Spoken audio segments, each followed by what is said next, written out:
श्रीराम मंगल अक्षता कलश यात्रेचं आगमन झाल्यानंतर दर्शनासाठी भाविकांनी मोठी गर्दी केली होती। श्रीराम मंगल अक्षता कलश यात्रेचं आगमन जिल्हा मध्यवर्ती बँक समोरील रेवणी मारुती मंदिरात झाल्यानंतर मंदिरामध्ये उपस्थित असलेल्या भाविक भक्तांनी दर्शन घेतलं। श्रीराम जन्मभूमी तीर्थक्षेत्र अयोध्या सकल हिंदू समाज आयोजित श्रीराम मंगल अक्षता कलश सकाळी 8 वाजता दर्शनासाठी ठेवण्यात आले होते।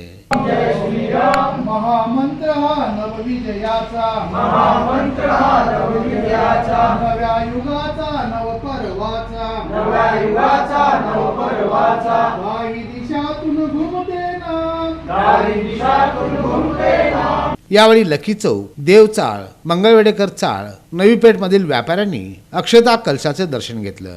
यावेळी मंदिराचे पुजारी सागर बारगुळे, विकास गायकवाड, गिरीश सिंगर, विजय पुकाळे, केदार नंदुरकर, निलेश बासुतकर, सुनील माने, वैभव जाधव, निलेश तावसकर, महेश गोपणे आदींसह भक्तांची मोठ्या प्रमाणात गर्दी होती।